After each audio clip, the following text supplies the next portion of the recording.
Keyboard shortcuts computer में काम करने वाले सभी लोगों के लिए कीबोर्ड शॉर्टकट्स एक इंपॉर्टेंट टर्म है, क्योंकि एक तो ये आपको स्मार्ट रिप्रेजेंट करता है और साथ ही आपके ऑफिस के काम को फास्ट भी कर देता है।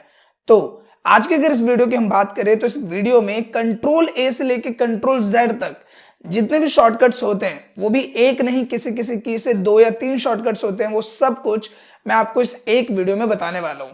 मेक श्योर कि आप इस वीडियो को पूरा देखिए, क्योंकि ये जो शॉर्टकट्स है ये आपके ऑफिस वर्क में आपको बहुत ही ज्यादा हेल्प करने वाले हैं। और एक छोटी सी रिक्वेस्ट है कि अगर ये वीडियो आपको यूजफुल और इन्फॉर्मेटिव लगे तो प्लीज वीडियो को लाइक और शेयर जरूर करें। तो बिना किसी देरी के शुरू करते हैं इस वीडियो को।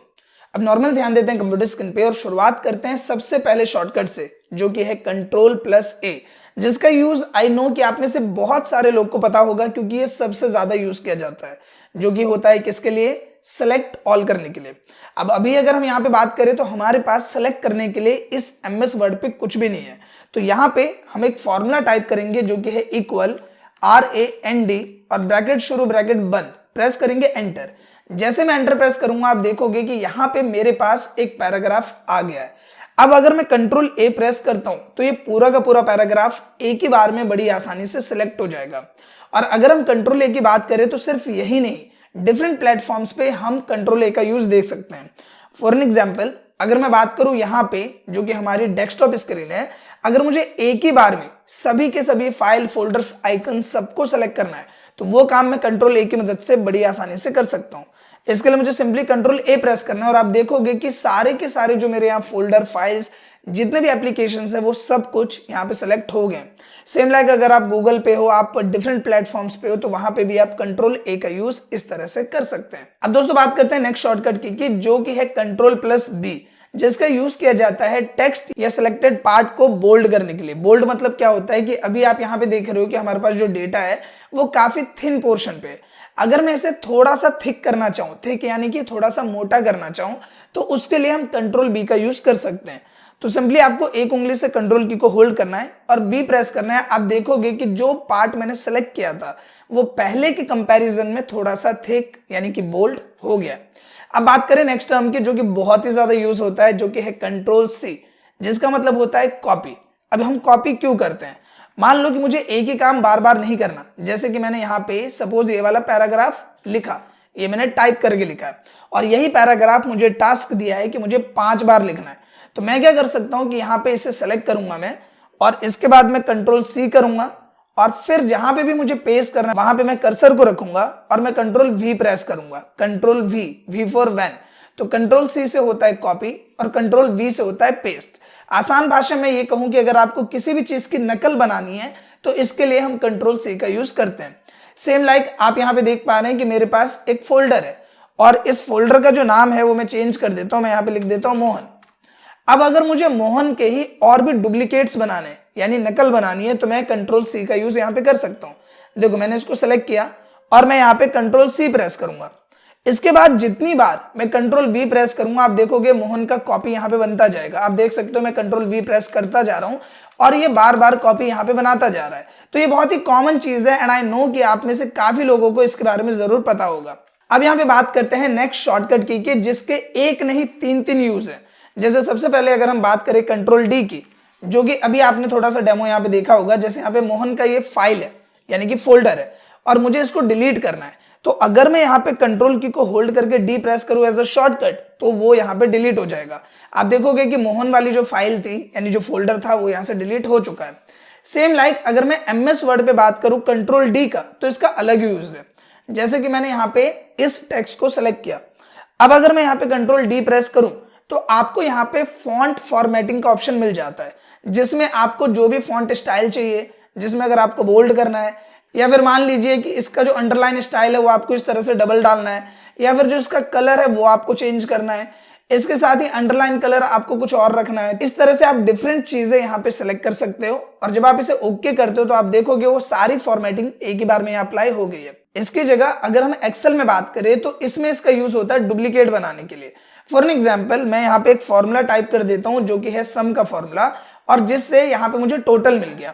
अब मैं चाहता हूं कि मुझे एक एक करके सबका यहाँ पे अलग से टोटल ना निकालना पड़े, तो मैं क्या करूंगा, यहां से नीचे तक सबका रेंज में सेलेक्ट कर लेता हूं और सिंपली मैं कंट्रोल डी प्रेस करूंगा। जैसे मैं कंट्रोल डी प्रेस करूंगा तो उसी फॉर्मूले का डुप्लीकेट ये यहाँ पे बना देगा और मुझे सबके लिए अलग से मेहनत नहीं करनी पड़ी। तो कंट्रोल डी से आप फोल्डर या फाइल डिलीट कर सकते हो, कंट्रोल डी से आप एमएस वर्ड में फॉन्ट फॉर्मेटिंग खोल सकते हो और कंट्रोल डी की मदद से आप एक्सेल में डुप्लीकेट ऑप्शन का भी यूज कर सकते हो। अब यहाँ पे बात करते हैं नेक्स्ट शॉर्टकट की जो कि है कंट्रोल प्लस ई, जिसका यूज किया जाता है सेंटर अलाइनमेंट के लिए। फॉर एन एग्जाम्पल मैंने यहाँ पे राहुल लिखा इस तरह से और मुझे एक ही बार में ये इस डॉक्यूमेंट के बीच में चाहिए, तो मैं यहाँ पे कंट्रोल ई प्रेस करूंगा जिससे एक ही बार में ये जो राहुल है वो यहाँ पे सेंटर में आ जाएगा। इसके साथ ही एक्सेल में कंट्रोल ई का कुछ और यूज है। जैसे कि आप ऑन स्क्रीन ध्यान दोगे तो मैंने यहाँ पे कुछ नाम लिखे हुए हैं, राहुल कुमार, राजेश शर्मा, मोहन कुमार एक्सेट्रा। एक्सेल में मैंने कई सारे नाम लिखे हैं। अब मुझसे ये बोला गया है कि इसमें राहुल जो है वो मुझे यहाँ पे अलग चाहिए, जैसे राहुल, राजेश, मोहन, जो फर्स्ट नेम है वो मुझे यहाँ पे चाहिए और जो लास्ट नेम है वो मुझे यहाँ पे चाहिए। तो देखो मैं क्या करूंगा, यहाँ पे आऊंगा और जो पहला वर्ड है राहुल वो मैं यहाँ पे लिख दूंगा। इसके बाद अगला वर्ड क्या है, कुमार, वो मैंने यहाँ पे लिखा। अब राहुल से लेकर नीचे तक मैं सेलेक्ट करूंगा और मैं कीबोर्ड से सिंपली कंट्रोल ई प्रेस करूंगा और आप देखोगे यहाँ पे फ्लैश फिल अप्लाई हो जाता है, जिसकी मदद से सबके नाम ऑटोमेटिकली यहाँ पे आ गए। इसी तरीके से अगर हम लास्ट नेम यानी सरनेम की बात करें तो मैंने दोबारा से इसको सेलेक्ट किया और कंट्रोल ई प्रेस किया और आप देखोगे कि यहाँ पे फ्लैश फिल अप्लाई हो गया। तो एक्सेल में कंट्रोल ई का यूज आप फ्लैश फिल के लिए भी कर सकते हो। अब दोस्तों बात करते हैं नेक्स्ट शॉर्टकट की जो कि है control plus F. Control plus F का यूज किया जाता है फाइंड करने के लिए। अब फाइंड का यहाँ पे क्या मतलब है, जैसे कि मान लो कि मुझे ये चेक करना है कि इस पूरे पैराग्राफ में मैंने डॉक्यूमेंट कहां पर लिखा हुआ है, तो मैं क्या करूंगा, कंट्रोल ए का यूज करूंगा जिससे पूरा का पूरा पैराग्राफ यहाँ पे सेलेक्ट हो जाएगा या फिर पूरा का पूरा जो पेज है वो सेलेक्ट हो जाएगा।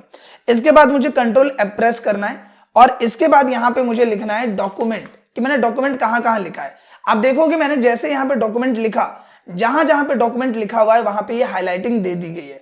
और ये कंट्रोल एफ का यूज आप यहीं पे नहीं डिफरेंट प्लेटफॉर्म पे कर सकते हो। और कहीं पे भी अगर आपको कुछ भी सर्च करना है, लाइक आपको डेटा में ढूंढना है कि आपने ये वाला पार्ट कहाँ पे लिखा हुआ है, लाइक आपको मान लो कि किसी गूगल पेज पे आपको कोई चीज सर्च करनी है कि ये चीज कहाँ पे लिखी हुई है, तो उसके लिए आप कंट्रोल एफ का यूज कर सकते हो। इसके बाद अगर हम बात करें कंट्रोल जी का, तो कंट्रोल जी का यूज होता है गो टू के लिए। जैसे कि अगर मैं यहाँ पे कंट्रोल जी प्रेस करूं, फॉर एन एग्जाम्पल इसे हम हटाते हैं यहाँ पे और मैं यहाँ पे कंट्रोल जी प्रेस करूं तो कंट्रोल जी से यहाँ पे गो टू आ जाता है। गो टू की मदद से आपको किसी भी पेज पे जाना है तो आप उस पेज का नंबर यहाँ पे लिखोगे और आप गो टू पे क्लिक करोगे तो आप सीधा उसी पेज पे यहाँ पहुंच जाओगे। एग्जाम्पल के लिए मैंने यहाँ पे ज्यादा डेटा तो लिखा नहीं है तो मैं यहाँ पे डेटा बढ़ा देता हूँ। लाइक मैंने 40x40 का पैराग्राफ ले लिया, एक लंबा चौड़ा पैराग्राफ मैंने यहाँ पे ले लिया। अब मेरे पास यहाँ कई सारे पेजेस है, आप देख सकते हो बहुत सारे पेजेस है मेरे पास। तो मैं यहाँ पे कंट्रोल जी प्रेस करूंगा और अब मैं यहाँ पे बोलता हूँ कि मुझे सीधा 10वें पेज नंबर पे जाना है। मैंने यहाँ पे 10 लिखा और मैं गो टू पे क्लिक करूंगा और आप देखोगे कि सीधा सीधा मैं 10th पेज नंबर पे यहाँ पे आ गया हूँ, जो कि ऑन स्क्रीन आप देख पा रहे हो। इसी के साथ अगर हम बात करें नेक्स्ट शॉर्टकट की तो वो है कंट्रोल प्लस एच, जिसका यूज किया जाता है रिप्लेस करने के लिए। अभी आपने देखा कंट्रोल एफ की मदद से मैंने डॉक्यूमेंट को सर्च किया। अब अगर मुझे इसी डॉक्यूमेंट को इंफॉर्मेशन में चेंज करना है वो भी एक ही बार में, तो यहाँ पे हम कंट्रोल एच का यूज कर सकते हैं। इसके लिए आपको करना क्या है, सबसे पहले हम इसे हटाएंगे यहाँ पे और मैं यहाँ पे कंट्रोल एच प्रेस करूंगा जिससे इस तरीके का डायलॉग बॉक्स आपके सामने आएगा। अब ये पूछ रहा है फाइंड व्हाट, रिप्लेस वाले टर्म में फाइंड व्हाट यानी कि आप किसे रिप्लेस करना चाहते हो। तो मैंने बोला डॉक्यूमेंट और मुझे इसको किसके साथ रिप्लेस करना है, तो मैंने यहाँ पे लिख दिया डेटाबेस। इस तरह से मैं लिख देता हूँ कुछ भी, डेटाबेस, और मैं यहाँ पे रिप्लेस ऑल पे क्लिक करूंगा। इसने मुझे बोला कि 5 रिप्लेसमेंट हमने किए हैं और मैं यहाँ पे अब इसे एक बार चेक कर लेता हूँ। तो मैं यहाँ पे डालता हूँ डेटाबेस, कहाँ लिखा है मैंने डेटाबेस, और मैं यहाँ पे रीडिंग हाईलाइट में हाईलाइट ऑल पे क्लिक कर देता हूँ। अब यहाँ पे आप देखोगे कि जहां जहां पे डॉक्यूमेंट लिखा था उन सब जगह पे इसने डेटाबेस यहाँ पे लिख कर उसे ओवरराइट कर दिया है। इसके साथ ही अगर हम बात करें नेक्स्ट शॉर्टकट की तो वो है कंट्रोल प्लस आई, जिसका यूज होता है इटैलिक करने के लिए। फॉर एन एग्जाम्पल यहां से लेके यहां तक का जो मैटर है उसको मुझे थोड़ा सा तिरछा करना है, यानी कि थोड़ा सा स्टाइलिश रिप्रेजेंट करना है। तो हम यहाँ पे कंट्रोल आई प्रेस करेंगे जिससे यहाँ पे क्या हो जाएगा, इटैलिक हो जाएगा। और आप देखोगे कि ये थोड़ा सा आपको अलग नजर आएगा। यहाँ पे अगर आप गौर से नोटिस करो तो ये आपको थोड़ा सा तिरछा नजर आएगा। इसको बोलते हैं इटैलिक, जो कि आप कंट्रोल आई से कर सकते हैं। अब यहाँ पे बात करते हैं नेक्स्ट शॉर्टकट की जो कि है कंट्रोल प्लस जे, जिसके 2 यूज है। सबसे पहला यूज है यहाँ पे जस्टिफाई अलाइनमेंट। अब ये जस्टिफाई अलाइनमेंट क्या होता है, देखो जैसे कि मैंने यहाँ पे इस पूरे पैराग्राफ को सिलेक्ट किया तो आप इसके लेफ्ट साइड में देखो, आपको यहाँ से बिल्कुल प्रॉपर स्ट्रेट नजर आ रहा होगा। लेकिन अगर आप इसके राइट साइड में देखो तो आप देखोगे कि यहाँ पे थोड़ा सा आगे, थोड़ा सा पीछे, इस तरह से आगे पीछे हो रखा है। तो जब अगर आप किसी बुक को नोटिस करते हो या फिर किसी मैगजीन वगैरह को देखते हो तो आप देखोगे कि इधर भी प्रॉपर बराबर में है, इधर भी प्रॉपर बराबर में है। वहां पे यूज किया जाता है जस्टिफाई अलाइनमेंट का। तो सिंपली हम यहाँ पे करेंगे कि हमने प्रेस किया कंट्रोल जे, और आप नोटिस करोगे कि जिस तरीके से लेफ्ट में बिल्कुल प्रॉपर वे में ये हमें शो कर रहा था, उसी तरह से ये राइट में भी हमें शो कर रहा है। अगर मैं पहले आपको दिखाऊं तो ये पहले कुछ इस तरह से था, लेकिन जब हम कंट्रोल जे करते हैं तो ये जस्टिफाई अलाइनमेंट की मदद से इसे प्रॉपर तरीके से एडजस्ट कर देता है। इसके साथ ही अगर कंट्रोल जे के एक और यूज की बात करें तो इसका यूज होता है डाउनलोड्स को देखने के लिए। तो सिंपली अगर आपने कंट्रोल जे प्रेस किया अपने गूगल पे आके, तो जो जो चीजें आपने डाउनलोड की है उन सब की लिस्ट आपको यहाँ पे देखने को मिल जाएगी। अब दोस्तों बात करते हैं नेक्स्ट शॉर्टकट की जो कि है कंट्रोल प्लस के, जिसका यूज होता है हाइपरलिंक करने के लिए। अब सवाल आ रहा होगा माइंड में कि हाइपरलिंक होता क्या है। हाइपरलिंक की मदद से आप एक प्लेस से दूसरे प्लेस पे एक पाथ बना सकते हो, यानी कि एक रास्ता बना सकते हो। जैसे कि मान लो डेटाबेस है, मैं चाहता हूं कि अगर कोई भी इस डेटाबेस पे क्लिक करे तो वो दूसरी लोकेशन पे पहुंच जाए। इसके लिए हम हाइपरलिंक का यूज करते हैं। तो देखो मैंने यहाँ पे सिलेक्ट किया डेटाबेस को, कंट्रोल के प्रेस करूंगा मैं यहाँ पे, जिससे हाइपरलिंक का ऑप्शन आ जाएगा। अब मुझे कहां पे इसे भेजना है, तो मैं इसे भेजना चाहता हूं प्लेस इन दिस डॉक्यूमेंट में हम जाते हैं, यहाँ पे नहीं तो हम कहीं और चले जाते हैं। लाइक ये वाली जो फाइल है अपॉइंटमेंट लेटर फॉर्मेट, इस पे वो एक्सेस हो जाए। मैंने कर दिया ओके। अब आप देखो डेटाबेस का कलर यहाँ पे चेंज हो गया, और जैसे मैं यहाँ पे जाता हूँ ये मुझसे कह रहा है कंट्रोल की को होल्ड करो और तब क्लिक करो। तो मैंने कंट्रोल की को दबाया और मैंने क्लिक किया। जैसे मैं क्लिक करता हूँ और यस करता हूँ, आप देखोगे कि मैं अपॉइंटमेंट लेटर वाले फाइल पे यहाँ पे पहुंच गया हूँ। तो अब मैंने अपॉइंटमेंट लेटर और जो हमारा डेटाबेस वाला वर्ड है उन दोनों के बीच में एक लिंकअप कर दिया हाइपरलिंक की मदद से। और हाइपरलिंक का शॉर्टकट क्या है, कंट्रोल प्लस के। इसके साथ मान लो अगर आप गूगल पे हो, लाइक आपने कुछ भी खोल रखा है यहाँ पे, लाइक मैंने यूट्यूब ही खोला हुआ है, ठीक है, और अगर मुझे सीधा सीधा हाइपरलिंक वाले सेक्शन पे आना है तो मैं यहाँ पे कंट्रोल के प्रेस करूंगा और आप देखोगे कि यूआरएल सेक्शन में सर्च गूगल वाले ऑप्शन पे मैं आ गया हूं। तो ये एक शॉर्टकट है जिसका यूज आप गूगल पे कुछ भी चीजें सर्च करने के लिए, अगर आपको सीधा सीधा वहां पे पहुंचना है शॉर्टकट में, तो आप कंट्रोल के का यूज यहाँ पे कर सकते हो। अब दोस्तों बात करते हैं नेक्स्ट शॉर्टकट की जो कि है कंट्रोल प्लस एल, जिसका यूज होता है लेफ्ट अलाइनमेंट के लिए और दूसरा टेबल क्रिएशन के लिए। अब देखो यहाँ पे इसका क्या रोल प्ले है ये समझते हैं। सबसे पहले यहाँ पे मैं इस पूरे एरिया को डिलीट कर रहा हूँ और मान लो कि मैंने यहाँ पे कुछ भी लिखा है, ठीक है, जैसे अभी मैं इसे नॉर्मल कर दूं। पहले मैंने यहाँ पे कुछ भी लिखा, मैंने लिखा राहुल, और ये जो राहुल है सपोज मेरा है राइट में यहाँ पे है, या फिर मान लो सेंटर में, जो कि अभी हमने सीखा था कंट्रोल प्लस ई की मदद से। अब अगर ये राहुल मुझे एक ही बार में लेफ्ट में चाहिए शॉर्टकट में, तो मैं यहाँ पे कंट्रोल एल प्रेस करूंगा और इससे ये लेफ्ट पोर्शन में आ जाएगा। दूसरा यहाँ पे एक टर्म और समझो, जब भी आप एमएस वर्ड में कोई पैराग्राफ लिखते हो, लाइक ये एक पैराग्राफ है हमारा, अब ये पैराग्राफ के अलग अलग अलाइनमेंट्स होते हैं। जैसे ये जो अलाइनमेंट आपको दिख रहा है ये है लेफ्ट अलाइनमेंट। अगर यहाँ पे मैं कंट्रोल ई प्रेस करूं तो यहाँ पे ये होता है सेंटर अलाइनमेंट, की सारी चीजें सेंटर से ही लिखना स्टार्ट करेंगी। और अगर मैं यहाँ पे कंट्रोल आर प्रेस करूं तो ये होता है राइट अलाइनमेंट। आसान भाषा में आप ये समझिए कि यहाँ पे अगर मैं कंट्रोल एल प्रेस करता हूं तो यहाँ पे मैं जो भी लिखूंगा वो लेफ्ट से लिखना शुरू करेगा। अगर मैं यहाँ पे कंट्रोल ई प्रेस करूं, जिसका मतलब होता है सेंटर अलाइनमेंट, तो मैं जो भी लिखूंगा ये बीच में से लिखना स्टार्ट करेगा। और अगर मैं यहाँ पे कंट्रोल आर प्रेस कर दूं तो मैं जो भी लिखूंगा ये राइट हैंड साइड से लिखना शुरू करेगा। तो अलाइनमेंट ये डिसाइड करता है कि आपका कर्सर किस वे में लिखेगा, लेफ्ट टू राइट लिखेगा या सेंटर से लिखेगा या राइट टू लेफ्ट लिखेगा। तो ये डिपेंड करता है उस अलाइनमेंट पे। इसके साथ ही अगर हम एक्सेल में बात करें तो जैसे आप यहाँ पे एक डेटा देख पा रहे हो, अगर मुझे इसी डेटा को टेबल में कन्वर्ट करना है तो इसके लिए भी हम कंट्रोल एल का यूज कर सकते हैं।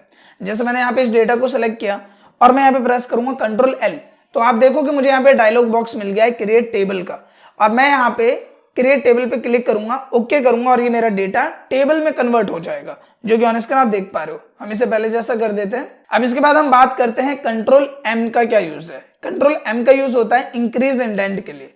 फॉर एन एग्जाम्पल, जैसे यहाँ पे मैंने एक पैराग्राफ लिख दिया, लाइक ये हमने एक पैराग्राफ लिखा, ठीक है, मैं इसे छोटा कर लेता हूँ, टेक्स्ट को भी छोटा कर लेते हैं, कुछ ज्यादा ही बड़ा कर दिया मैंने यहाँ पे। अब यहाँ पे देखो एक पॉइंट को समझना, ऊपर में आपको एक रूलर दिख रहा है, ये जहां पे आपको 1 2 3 छोटे छोटे नजर आ रहे होंगे, तो ये क्या है, ये हमारा रूलर है। आई होप कि आप नोटिस कर पा रहे होंगे ये वाला। तो यहाँ पे जो ये वाला पोर्शन आपको दिख रहा है इसको बोलते हैं इंडेंट। क्या बोलते हैं इसको, इंडेंट। ये होता है लेफ्ट इंडेंट और ये होता है राइट इंडेंट।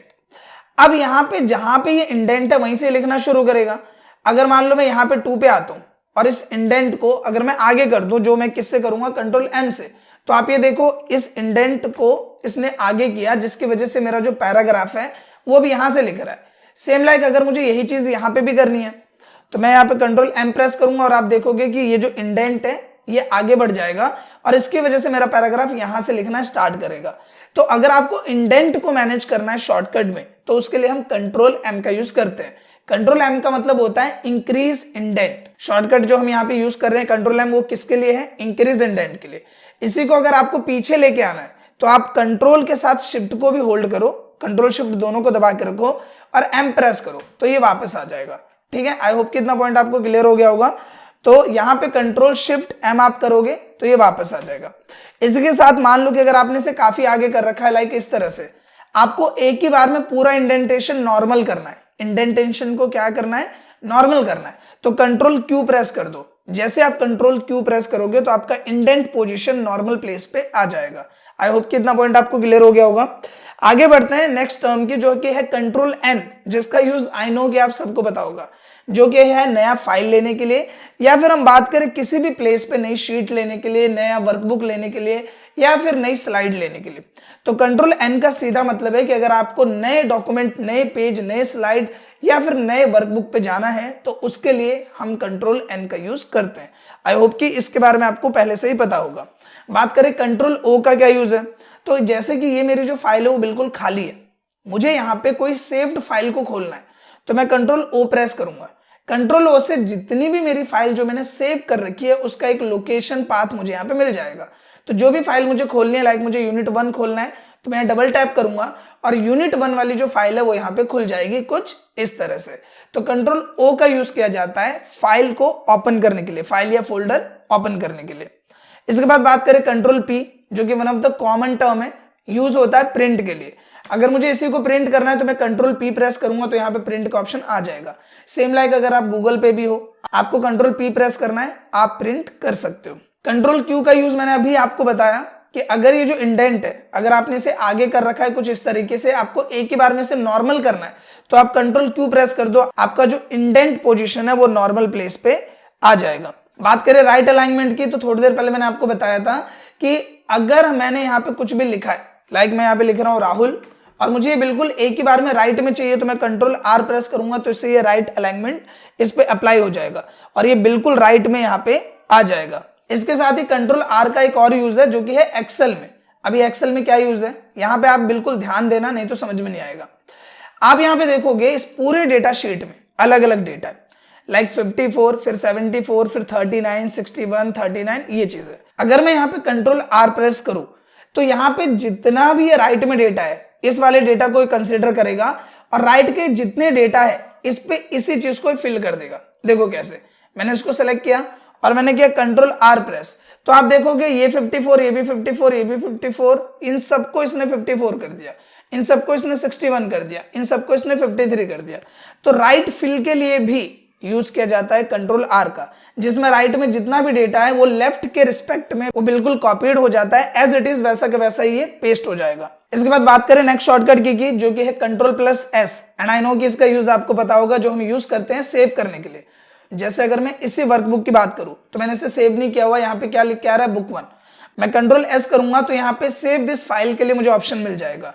तो मैं यहाँ पे जिस भी लोकेशन पे से सेव करना चाहता हूँ वो लोकेशन में यहाँ पे सेलेक्ट करूंगा, यहाँ पे फाइल का नाम दूंगा, जैसे कि मान लो कि मैंने फाइल का नाम दे दिया प्रैक्टिस फाइल, इस तरह से मैंने नाम दे दिया और मैं सेव पे क्लिक करूंगा। तो अब आप यहाँ पे देखोगे कि मेरी इस एक्सेल फाइल को एक नाम मिल गया है जो कि है प्रैक्टिस फाइल, और अब ये सेव हो गया है। मैं जब भी चाहूं इसे खोलूंगा तो मुझे एज इट इज ये ऐसा ही मिलेगा। अब दोस्तों बात करते हैं नेक्स्ट शॉर्टकट की जिसके काफी सारे यूज है। सबसे पहले शुरुआत करते हैं एक्सेल में। अगर मुझे इसी एक्सेल के डेटा को टेबल में कन्वर्ट करना है, जो कि अभी हमने देखा था हम कंट्रोल एल की मदद से भी कर सकते हैं, तो अगर मुझे इसे टेबल में कन्वर्ट करना है तो मैं यहाँ पे कंट्रोल टी प्रेस करूंगा, जिससे क्रिएट टेबल का ऑप्शन आ जाएगा और मैं इसे टेबल में कन्वर्ट कर सकता हूँ। ये हुआ इसका पहला यूज। इसके साथ ही अगर मान लो कि आपने गूगल पे कोई विंडो खोली हुई है, लाइक यूट्यूब खोल रखा है, कुछ भी है, और आपको एक नई टैब चाहिए, यहाँ पे आप देख रहे हो कि अगर मैं यहाँ पे क्लिक करता हूँ तो एक नया टैब आ जाता है। यही न्यू टैब मुझे शॉर्टकट में चाहिए, तो मैं यहाँ पे कंट्रोल टी प्रेस करूंगा और मुझे न्यू टैब यहाँ पे मिल जाएगा। तो एक यूज इसका ये है। दूसरा यहाँ पे एक और यूज है इसका, जो कि आप एमएस वर्ड में कर सकते हो। तो अगर मैं यहाँ पे कंट्रोल टी प्रेस करूं तो आप देखोगे कि जहां पे मेरा कर्सर है इसने इसको यहाँ पे हैंग कर रखा है। जो पहला वाला यहाँ पे पॉइंट है उसको इसने यहाँ पे हैंग कर दिया है, और बाकी के जो रिमेनिंग पार्ट है पैराग्राफ का उसको इसने इस इंडेंट की मदद से आगे कर दिया है। तो हैंगिंग इंडेंट में क्या होगा कि ये जो पहला वाला पिलर है ये रोक के रखेगा पहले वाले लाइन को, और ये जो नीचे वाला पिलर है ये बाकी के डेटा को आगे फॉरवर्ड कर देगा कुछ इस तरह से। अगर आपको नॉर्मल करना है तो कंट्रोल शिफ्ट को होल्ड करके आपको टी प्रेस करना है, ये पहले की तरह नॉर्मल हो जाएगा। इसके बाद अगर हम बात करें कंट्रोल प्लस यू की, तो इसका यूज किया जाता है डेटा को अंडरलाइन करने के लिए। लाइक अगर मैं यहाँ पे कंट्रोल यू प्रेस करूं तो आप देखोगे कि ये पूरा डेटा अंडरलाइन हो गया। यहाँ पे कई बार हम डेटा में कुछ पोर्शंस को हाईलाइट करने के लिए भी कंट्रोल यू का यूज करते हैं कुछ इस तरह से, जो कि ऑन स्क्रीन आप देख पा रहे हो। तो अगर आपको शॉर्टकट में अंडरलाइन करना है तो आप कंट्रोल प्लस यू का यूज कर सकते हैं। इसके बाद बात करें नेक्स्ट शॉर्टकट की तो वो है कंट्रोल प्लस वी। और कंट्रोल प्लस वी का यूज मैं आपको बता चुका हूं, जो कि है कॉपी और पेस्ट करने के लिए, जिसमें हमने किसी भी डेटा का, किसी भी फाइल का, किसी भी फोल्डर का अगर नकल बनाना है तो उसके लिए हम कंट्रोल सी करते हैं पहले, और फिर हम क्या करते हैं कंट्रोल प्लस वी। इसके साथ ही अगर बात करें नेक्स्ट शॉर्टकट की जो कि है कंट्रोल प्लस एक्स, उसकी मदद से आप किसी भी सिलेक्टेड पार्ट को कट कर सकते हो। जैसे कि मैंने इसको सेलेक्ट किया और मैं कंट्रोल एक्स प्रेस करूं तो ये यहाँ पे कट हो जाएगा। आई होप कि ये पॉइंट क्लियर हुआ होगा। इसका एक यूज इसलिए भी किया जाता है, अगर आपको इसे यहां से हटा के कहीं पर मूव करना है तो भी हम कंट्रोल एक्स का यूज करते हैं। देखो इसके लिए करना क्या है, सबसे पहले जिस एरिया को भी हमें मूव करना है हम उसे सेलेक्ट करेंगे, कंट्रोल एक्स प्रेस करेंगे जिससे वो हो जाएगा कट, वहां से वो हट गया। इसके बाद जहां पर भी मुझे उसे पेस्ट करना है, लाइक यहाँ पे जो साइन है इसके बाद मुझे इसे मूव करना है, तो मैं यहाँ पे एंटर करूंगा और यहाँ पे कर्सर को ले आऊंगा और प्रेस करूंगा कंट्रोल वी, तो आप देखोगे कि वो जो सिलेक्टेड पार्ट है वो वहां से हटके यहाँ पे आ गया। इसी तरीके से फाइल या फोल्डर को भी मूव करने के लिए हम ये चीज करते हैं। जैसे कि ये वाला जो यहाँ पे फाइल है मुझे यहाँ पे नहीं चाहिए, तो मैंने इसे सेलेक्ट किया। सेलेक्ट करने के बाद हम कंट्रोल एक्स प्रेस करेंगे और इस वाले फोल्डर में जाके मैं यहाँ पे कंट्रोल वी प्रेस कर दूंगा, तो आप देखोगे कि वो वाली जो फाइल है वो यहाँ पे आ गई है और वो वाली फाइल यहाँ से हट गई है, जो कि ऑन स्क्रीन आप देख पा रहे हो। तो इस तरीके से मूव के लिए भी हम यहाँ पे इसका यूज करते हैं। अब बात करें दो लास्ट शॉर्टकट्स की, जो कि बहुत ही ज्यादा इजी है।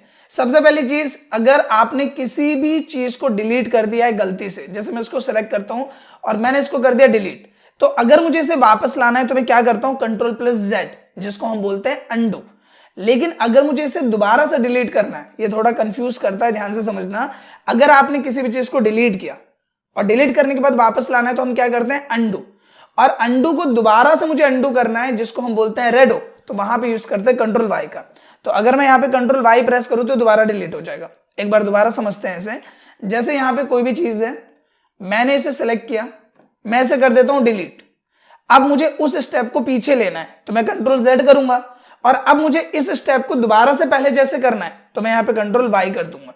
तो कंट्रोल जेड मतलब होता है अंडू और कंट्रोल वाई का मतलब होता है रेडो। आप करके देखोगे ये थोड़ा और ज्यादा अच्छे से आपको क्लियर हो जाएगा। आशा करता हूं दोस्तों कंट्रोल ए से कंट्रोल जेड तक ये जितने भी शॉर्टकट्स हैं वो सब आपको समझ में आए होंगे और इनके जो यूजेस हैं वो आपको पसंद आए होंगे। अगर ये वीडियो आपको अच्छा लगा है तो प्लीज इस वीडियो को लाइक करें, शेयर करें, साथ ही एक कमेंट करके अपना फीडबैक जरूर दें। मिलते हैं नेक्स्ट वीडियो में, तब तक के लिए थैंक यू।